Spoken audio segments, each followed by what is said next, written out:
This is the Detroit Sports Podcast Network. What's up, Detroit sports fans? Welcome back to the Fan Reporter Show made by fans, for fans, powered by the Detroit Sports Podcast Network. I'm Nick, and my boy Andrew right across from me is going to give us this week's topics. The Lions held a joint practice with the Patriots this week. Is anyone surprised? We're talking about practice. Yes. Not a game. Yes, AI. We're talking about practice. Go back. Practice, man. Practice? Go back to the big three, AI. Practice? Anyway, some attendees were impressed with what they saw from Matt Patricia. We give our thoughts on Lions training camp next. Is there anything that can come out of training camp that will increase your optimism for this season? This and more on the Fan Report. All right, so you heard the man. It's an episode about practice today. Yeah. Are we really talking about practice? I mean, you and AI are both questioning. Well, okay. It, so. Let me ask you this: what do you put more weight in, training camp or summer league? It's exact. I was literally going to put that in the intro.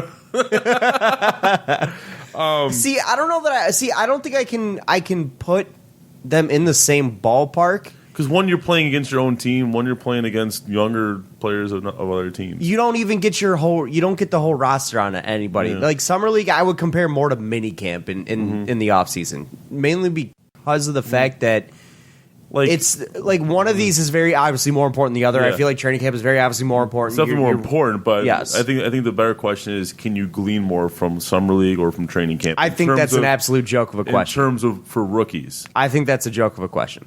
Because summer league has no bearing on what anything is going to happen in the NBA. Mm-hmm. Training camp has a lot of bearing. If someone doesn't perform well in training camp, they're most likely not going to have a good season.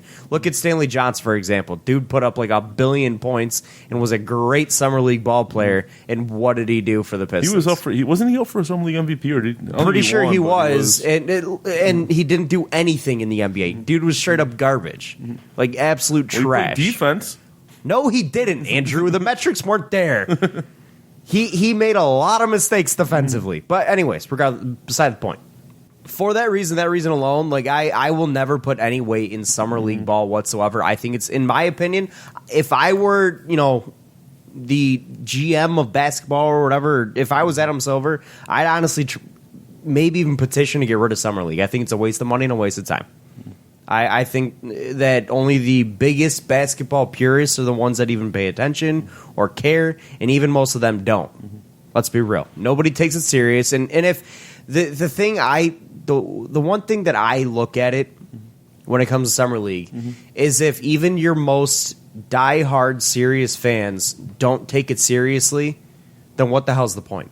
It's bad product. It's you're making a mockery of what you are as a basketball league at that point, and I think you should never, ever, ever be willing to do that. Honestly, I would rather them just have a training camp like football, give teams 20 guys in their roster to start training camp, have to dwindle it down to the 12 with the 3 undressed players by regular season. So you're cutting essentially 5 players. By the time preseason's over, you're cutting down to that, and the regular season starts, you have your set roster. I would rather basketball did that. I would put more weight into that because that's guys actually fighting for roster spots, because people very rarely actually earn a roster spot off summer league. Let's be realistic here. You have your rookies that get drafted, spot, but they don't always. Very rarely, they may earn a 2-way contract. They may earn a G League contract. Very rarely do you see a guy not expected to make the roster end up making the roster coming out of summer league. Very rarely do you see that. Happens maybe once every few years. Maybe. Well, for reference, the 2016 summer league when Stanley Johnson was, I guess, at his summer league peak. You mean his career peak? Let's be honest about what it is. Your top 5 scorers, and let's see how many of these let's see how many of these are still in the league. Cameron Payne was your top scorer at 18.8 points per game. He's in the league, I think, but he's not really a... your second highest scorer, 18.3 points per game, Chasson Randall. I've never heard of the dude. Vander Blue was number 3 at 17.4. Is he even from college? But I don't know if it was. I don't know if he's in the league. Samaj Kristen at 16.8 points per game, and then Josh Richardson at 16.7. Okay, so one of these guys is not like the other. Let's be real.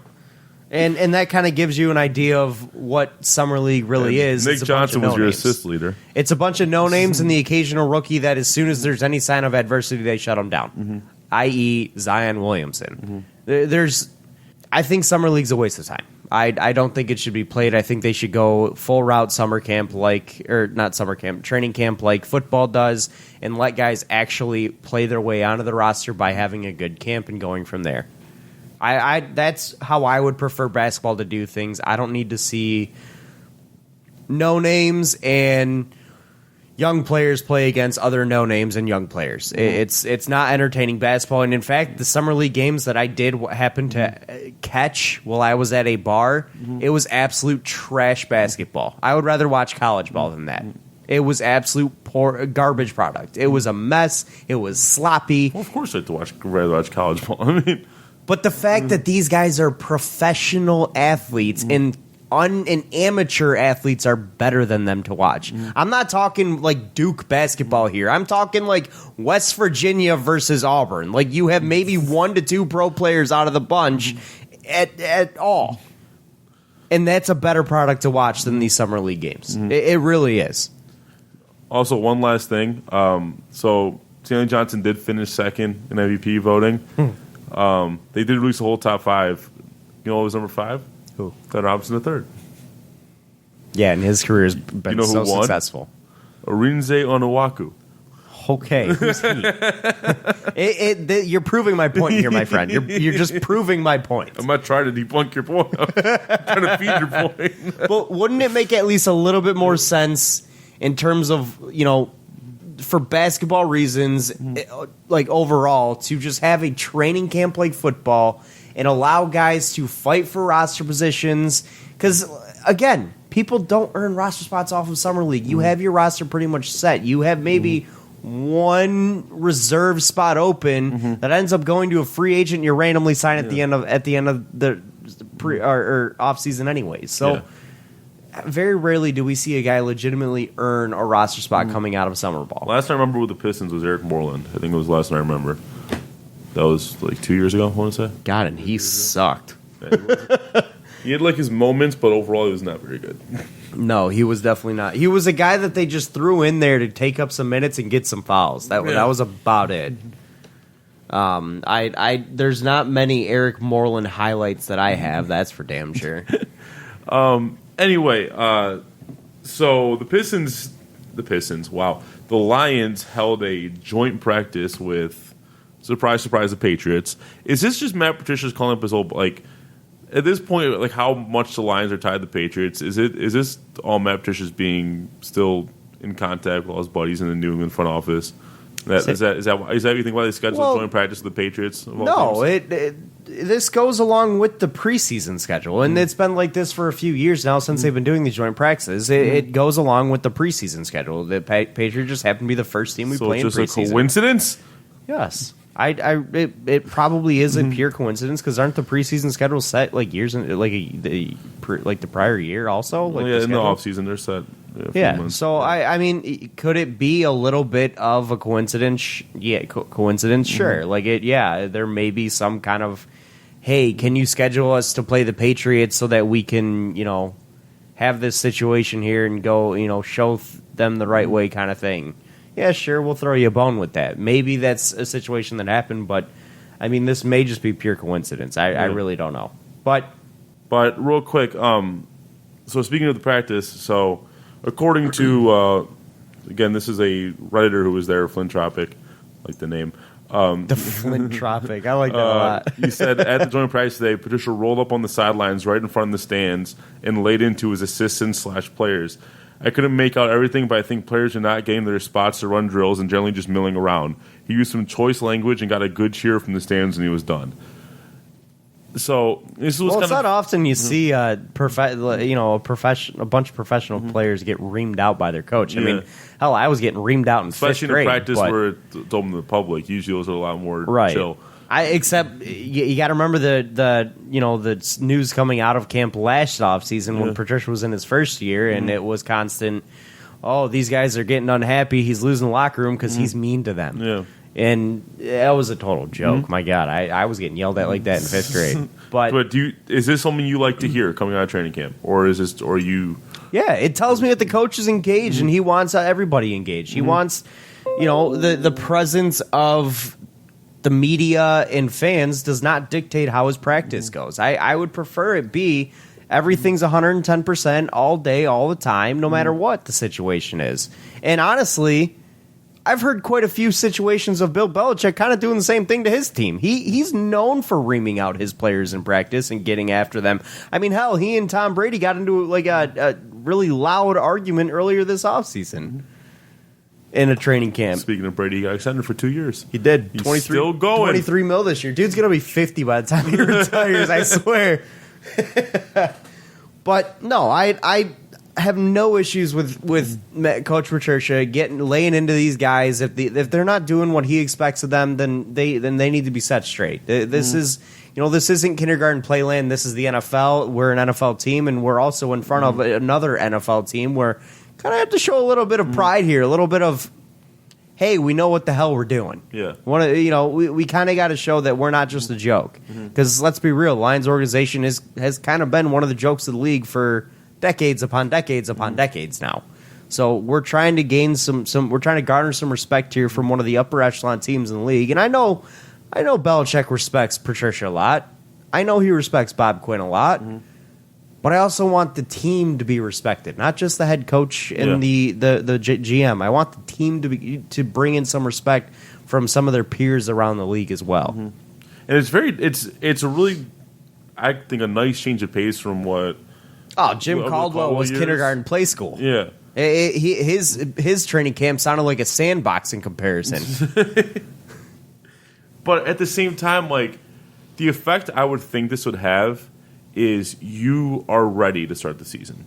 Yes. The training camp is being treated like real football. And that's how it should be. You practice how you play. You're not hitting the quarterback. Right, but you practice how you play. Yeah, but at the same time, we heard about Patricia being fired in training camp last season, and we had a lethargic start to the season.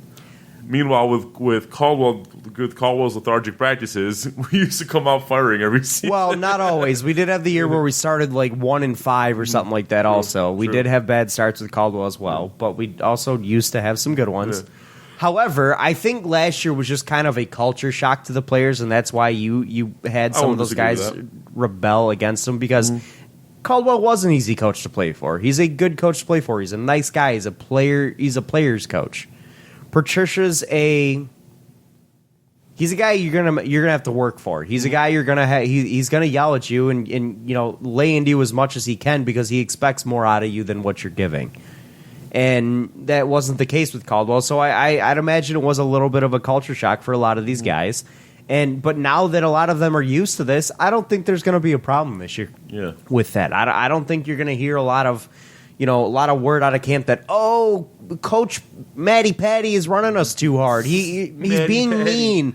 He's being mean to us. They added in the hill for a reason. Obviously, conditioning is going to be a focal point of this offseason, this training camp. They want them to be ready come week 1, and they want them to be just as ready in week 17 as they are in week 1. Yeah. Conditioning is a focal point, and you could tell Coach Matt Patricia obviously expects more out of this team than what they've given, and he's going to keep laying into him for it, and I have no issues with that. None whatsoever. I think all coaches should be like that.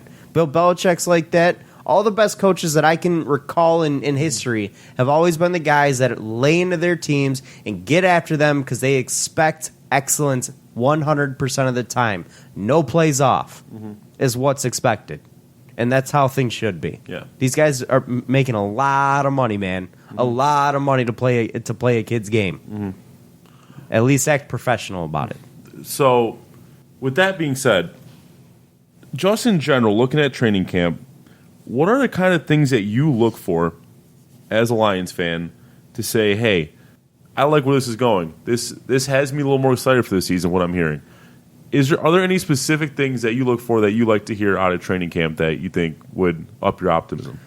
So if I'm looking for one thing out of training camp that I really do need to see, it's the unknowns in the defense showing an ability to play at a high level. It's Tracy Walker stepping into that role and being successful. It's Justin Coleman being paid as playing as advertised, earning his paycheck. It's Rashawn Melvin stepping into that number 2 corner spot and being successful. It's Jelani Tavai giving us a reason, showing us the reason he was drafted in the second round as a largely unknown prospect. It's guys like that who, are big question marks on defense becoming knowns and becoming guys that we can consider assets on that defense. Because if our defense is no good and they're running all over us, or we're losing tight ends in coverage like we have, or running backs in coverage like we have in the past, when our linebackers can't cover downfield, see Jared Davis getting absolutely destroyed by Zeke Elliott and why we lost that game.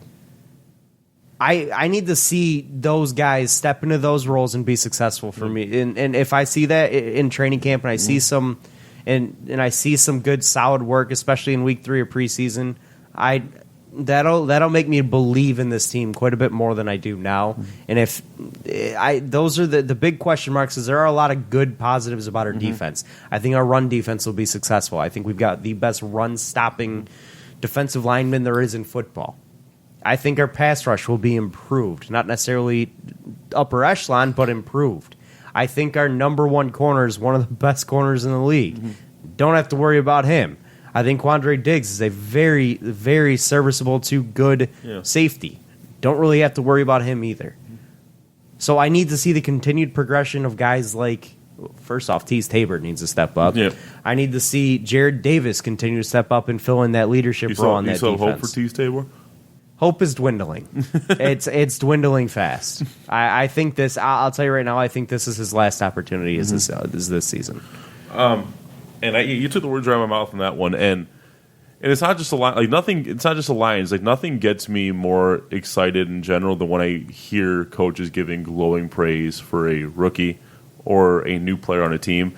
And I think part of that is just my fantasy football fanatic self too coming into play. It's definitely exciting too. It's definitely exciting to hear about a guy getting praise from a coach. I mean, there's only so much that I'm willing to really put into it. Yeah. Obviously, because I feel like a coach is never going to say, "Oh, he straight up sucks." Like, you're never going to hear that. You'll see it by how much playing time they're getting in the practice. And if he straight up situations, sucks, the coach probably just not going to talk about him too. Right. But I do think in certain situations you will see a coach kind of oversell a player, maybe to motivate him, maybe to get him going, prop him up a little bit. But even though those guys, they don't really know until we get on the field and see them in game situation. Practice is different from a game. You got to bring the same intensity, if not more. But you also have to understand that certain situations in having to make lightning quick decisions on the fly, that changes the way you play quite a bit. So it is an encouraging sign when a head coach is praising a guy like that, but still obviously some worries there. Yeah. I'll lead off the opposite end. So on the opposite end, things that you would hear from practice that would really discourage you on the season, that has you going into the season like, I don't know if they're going to be ready. I think they're going to get pummeled first game, second game, third game.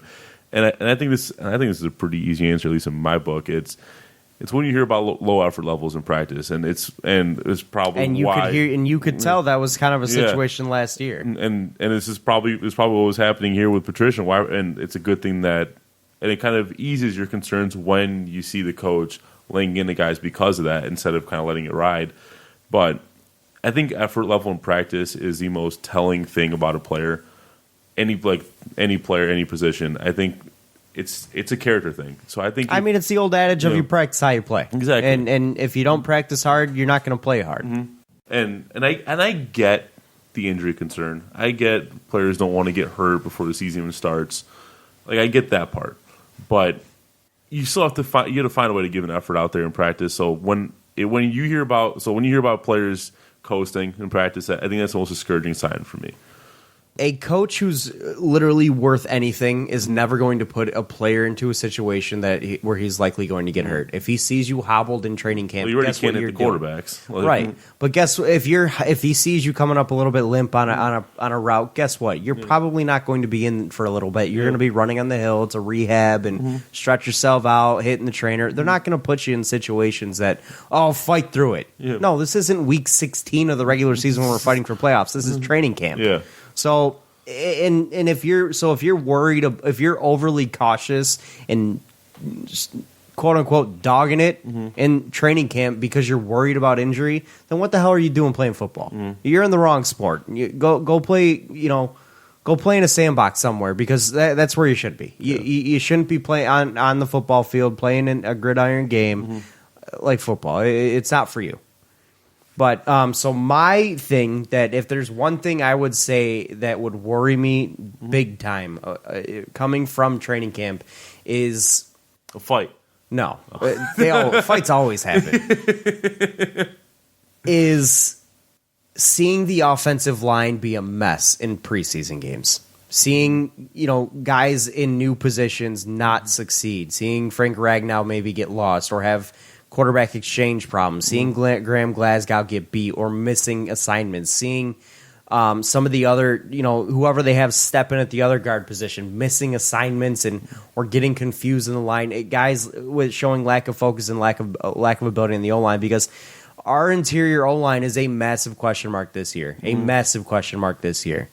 With the loss of TJ Lang, moving Ragnow over to center, Glasgow over to guard, and who knows who's filling that other guard spot. If I see poor line play on the offense side of the football in preseason, I'm going to seriously worry about whether or not this offense is going to be able to succeed this season because that is my biggest worry about this offense.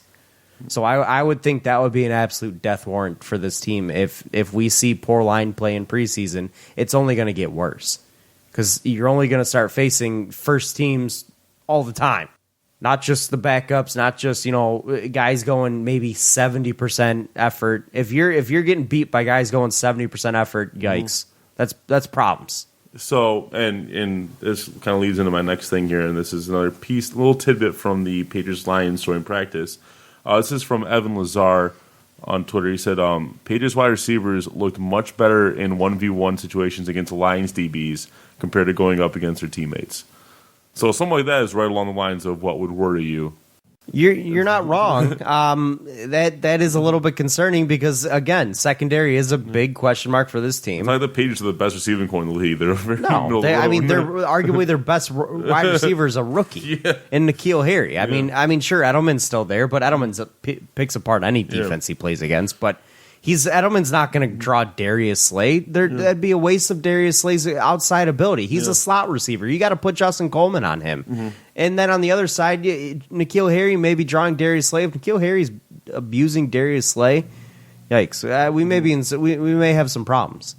So I really wonder what and it also makes me wonder what level of talent and success do we have or potential do we have on our receiver core? That is a little bit of a question mark. We were wondering who we were going to bring in as our secondary or third receiver on our offense, and we brought in Danny Amendola, which he's been successful in the past, but it was not a flashy move by any means. Yeah. I know he's gained a lot of respect from coaches and fans alike with the way he's talked in the media, but I don't care what you say to the media. I want to see what you do on the football field. Yeah. So if our receivers are struggling against the Patriots secondary, which, again, their passing defense is not been that great in recent years.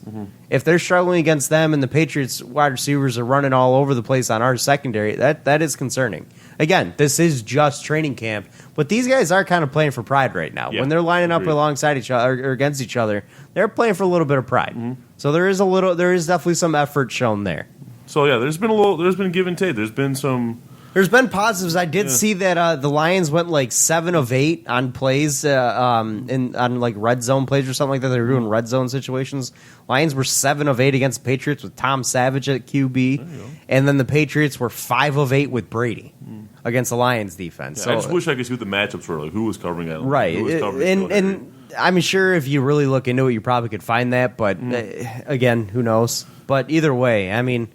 That is worrying because our receivers and our secondary have been a little bit of a question mark going into this offseason and coming out of it as well because we did a ton in the secondary, but there's still question marks there. We didn't do much in the receiving core though. Yeah, that's largely the same outside of you add Danny Amendola into the mix. All right, so Lions are going against the Patriots on Thursday, first preseason game.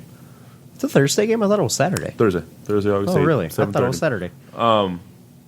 So by the time, this podcast will come out just the day before the game. Yeah, but day before the game. In all likelihood, the day you're listening to the podcast will be the day of the game. Depends on how excited you are to have the Fan Report podcast drop. I just assume everyone listens to it right when it drops, if not the next morning. Well, then the game won't have been played yet. I said it would be the same. It would be game day. Is what I was saying. Okay. Next morning would be game day. Okay. But anyway, that's beside the point. So, going to the first preseason game, what are you looking for? So, are you sticking with your training camp thing? Are you looking? Are your eyes on the rookies here? Conditioning level. That's what I'm looking at in first preseason game. I expect pretty much everybody to be rusty to have full game speed. I want to see some of the rookies kind of step in, maybe Jelani Tavai make a play or two, but I'm not really expecting to see much in terms of on the field production because again, I'm looking at that secondary now after the reports are coming out. that is true, but I'm also looking at conditioning levels. Yeah. If I see guys bending over at the waist on after a play, or if I'm seeing guys get winded and getting beat. Because the hurry-up offense was run at some point, because I expect to see it at least a little bit. Yeah. That's concerning, because these guys need to be in tip-top shape going into the regular season. If they're not there yet, it's going to be a dogfight to get there. So if I see guys getting winded and getting beat because of conditioning, I'm going to be worried.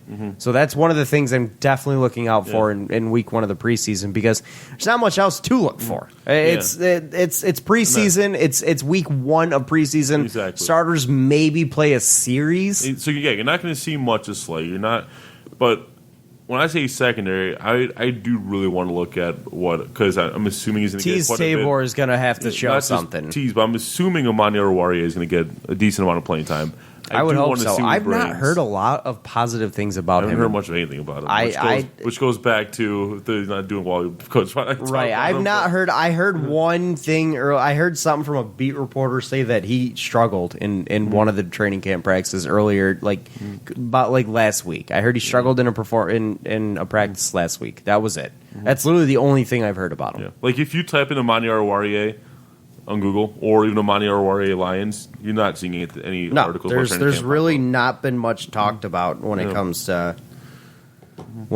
him. Which I was hoping he would be a guy that you could rely on and to step in and make some plays. But I mean, if we're not hearing anything about him yet, yikes. But going along with what you were saying with training camp, with this first preseason game, I am really looking at the on piece on this defense because, like we said on the previous pod, if these young pieces, I do wonder though. This could really take our defense when to the next it level. comes to week one of the preseason, I do wonder how many of those young pieces we're going to get to actually see. That's what I wonder because too. Tracy Walker is really not going to be playing. I don't expect to see Justin Coleman that much. Granted, he's not very young. I don't expect to see Jelani Tavai even that much. Maybe he gets. I'm expecting a bit of Tavai. He gets maybe a quarter as opposed to just a series because he's a rookie and you're going to want to see him a little bit. But I don't see him playing past the first quarter very much. Maybe comes in for a play or two to keep him ready and keep him going. But again, he's projected to be a starter right now, and you're not playing your starters very much. So I don't expect to see him for more than a quarter of football. So I really don't know how much of him we're going to get. Wouldn't you say he still has to earn that starting spot or no? From what I've read, he's been practicing with the starters pretty much all training, all training camp. Because what I was going to say, because who else is the thing is that really was a big. I'm really going to have my eyes on are Johnny Tavai, Amani Oruwariye, and Will Harris, the safety that we drafted.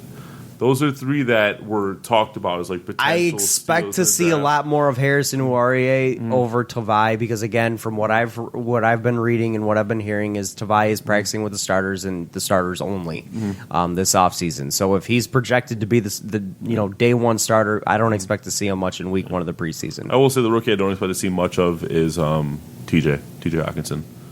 I don't expect to see much of him. I don't either. Yeah. I really don't either. But again, though. You may actually see a little bit more than you think because of the fact that you don't have that many rostered tight ends. I mean, you've got 4 or 5, but we drafted 2.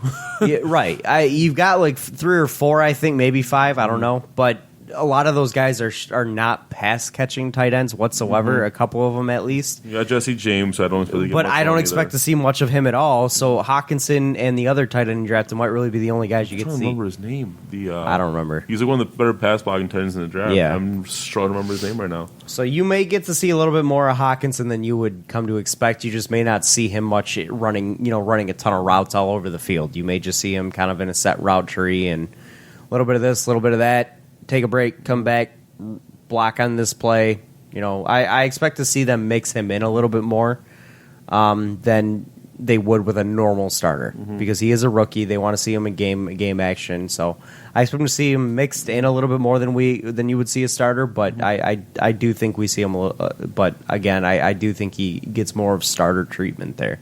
What about? But then again, though, is he the starter? That's another big question. Is he going to be the starting tight end over Jesse James? No, I would hope so. Well, yeah, 8th overall. I'd hope so.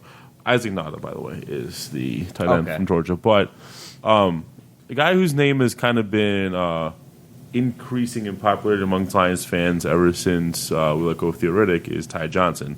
Mm-hmm. I'm expecting to see quite a bit of run from Ty Johnson. Oh, in I the think first game. Ty Johnson will get probably the most touches in the entire backfield because I don't expect to see much of Carry-On or CJ. Do you think just in the offense, do you think Ty Johnson has the most to prove or actually the most to earn out of the preseason? No. Not at all. I actually think that he will be a guy that is an emergency running back situation, maybe a slight change of pace back that gets maybe 1 to 2 carries a game. I really don't think there's much room for him in the offensive system right now. Mainly because from what I've been reading, the guy who's going to benefit the most from Theo Riddick being gone is actually Brandon Powell because they will run very similar. They're a very similar type player. When it comes to Theo Riddick's slot receiving routes, Brandon Powell is probably going to get a lot of those. So I would imagine Brandon Powell is going to be the guy that I think has the most to prove in the offense in terms of the secondary and third type players because of the fact that he's going to be asked to fill into those Theo Riddick type roles quite a bit. Ty Johnson, I think, is going to be looked at in terms of more of like a special teams role. Yeah, he's a fantastic special teams player, and I think that's what they wanted him for. I think the reason a lot of I expect to see a lot better with him since the Theoretic cut is because of the fact that when he was drafted, a lot of analysts were saying that would be one of the position battles, like that, like he is their Theoretic type back. So like, are they trying to replace Theoretic? So there was a lot of rumors on Theoretic from when Ty Johnson got drafted. I don't see it just yet. I really don't. I think Brandon Powell's going to get... I never watched him in Maryland. I know nothing about the guy. He's faster than hell. Well, I know that much. Because of the injury issues with Jamal Agnew and the role that I actually think they're going to want Agnew to play on the defense, I actually don't expect to see Agnew doing much special teams duties this year. I think Ty Johnson's going to fill those roles as long as he's doing well in training camp. Because the injury concerns the last couple of years with Jamal Agnew in terms of special teams is a little bit concerning, and they need him to be healthy. So I think Ty Johnson's going to fill into those roles a little bit more, and that's where Ty Johnson's going to be, show his effectiveness. Yeah. I really don't think there's much room come week 1 of the actual regular season for Ty Johnson on the offense. Few and far between change of pace situations, maybe a passing down here and there. But again, I think Brandon Powell's going to get a lot more of that Theo Riddick type role than Ty Johnson will right away. Okay. And just to close this out in a completely unrelated note, what are your thoughts on Andre Drummond's beer day diet? I mean, it's not much different. It's not much different from my diet, which actually kind of worries me a little bit, considering I'm not a professional athlete. Yes, I did hear about it, and. See, my issue with it is... It's either Moreland or Corona, is what he said. My issue with it is, 1, pick a better beer. 2, if you are trying to find calories by adding beer into your diet, that you need the calories from beer to add to maintain your caloric intake for the day, dude, there are so many better ways to put calories in your diet than beer. Dude, I drink a lot of beer. I got a gut, man. All right, I'm not ashamed to say it. I got a gut. I didn't have a gut when I was younger, and then I started drinking beer, and now all of a sudden I do. I got a little donut around the spare tire. It's not that bad, but my favorite line from the Free Press article is pure diets aren't unheard of, although they're not recommended. I think there are far better ways for him to find his needed calories to get his caloric intake for the day than a beer. Again, we're going to see Trump on the sideline with beer in his water bottle. The fact that that there are certain aspects of my diet that are similar to Andre Drummond's worries me. I'm not a professional athlete. I'm a podcaster. He's the professional athlete. I hope he substitute something else, maybe some peanut butter. Do some little like, what is it? Ants on a log, like peanut butter, celery, and raisins. There's some calories in that, isn't there? I think. I think. You can maybe find them there. Yeah, do something that's like empty calories, but not like. It doesn't need to be empty calories. It's just calories. But just I'm saying good if he wants, because he's just trying to do filler. If he wants empty calories, like and it's not a lot. beer, at least to me, beer makes me hungry. I really want does. food after Yeah. I drink. Yeah. So I would, Especially if you're drinking light beer. yeah. 'Cause that doesn't fill you up as much. So if I were him, I'd opt for the water and use my empty calories on some like snack food, like peanuts Yeah. or almonds or something. Those Yeah. have solid proteins and calories in them that you could, get your intake with it. I'd be rocking through peanut butter. That's what I would do. Heck yeah. Heck yeah. Pretzels and peanut butter would be my empty calories. Pretzels and peanut butter. You never done that? Or Not pretzels really. and hummus. That could also be some Pretzels empty and calories. hummus is good. I do like I pretzels. do and recommend hummus. pretzels and peanut butter though. That's really good. Really? You never had the Had pretzels and chocolate. You never had the what are the name?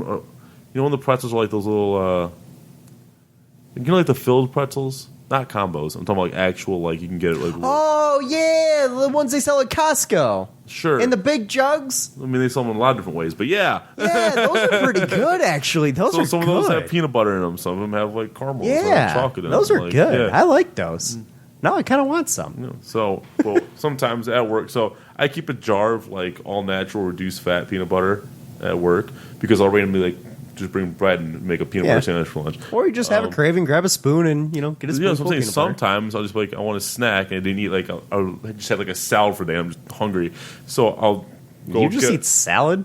Yeah, like I'll for have lunch? days where I just pack a salad and I'll just go. I'll go Pack at a it. salad. Okay. Yeah. Well, you And have a then, cafeteria where you can go make a salad. I know, but anyway, I actually, I actually kind of enjoy making a salad at work sometimes. Yeah. It's not bad. it's all I just sit and shake the little Tupperware until the dressing gets all around. You can do that at work. But it's I'm doing it. I do it. No, at you work. can do that when you make a salad. I do. I make it. I just do it. Like so, I'll have like. So you keep I'll have it the all separate. Like I'll you, have like the mixed greens in a container. I'll have like my olive oil based dressing in a little small container. Like, yeah. I'll have my croutons you bring your in a little lunch bag. deconstructed. Yep. I do it with. I do it with sandwiches. My- I'm not gonna lie. I do it with sandwiches. Like when I make lunch meat sandwiches, Yeah. My dad got so mad at me because he got like lunch meat from the grocery store. I took all the bags of lunch meat from my lunch box.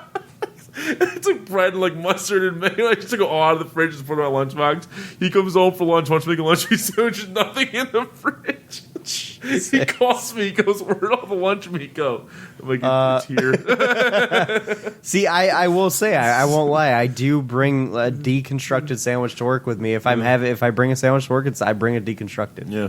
And I make it at work. Yeah, I like doing that. exactly. Tastes better. It's fresher. Well, now that we went on a totally random food rant, Yeah, we're way off course. All right. so what we're saying is Andre Drummond needs to give up the beer and maybe bring a lunch meat sandwich. There we go. And that will do it for us today on the Fan Report podcast. I'm hungry. So next time we see you guys, the Lions will play their first preseason game, or Yes. see you guys. We'll talk to you guys.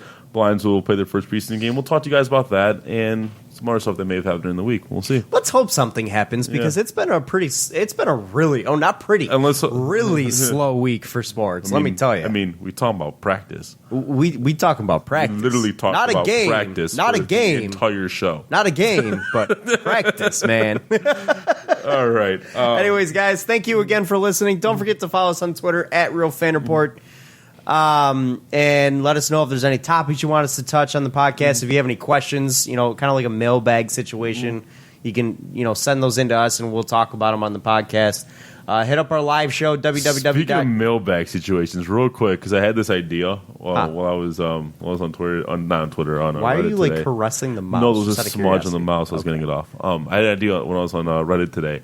Do our own, like, it's not a real mailbag, but you know how there's like just random posts on Reddit, like with questions and stuff like random questions. Yeah. We go through and treat it as a mailbag and just answer random Reddit questions that aren't addressed That would to be us. kind of fun. I'm not going to lie. That would be kind of fun. I'm kind of down. One day. All right. One day. But anyways, guys, check out the live show, www.twitch.tv/thefanreport.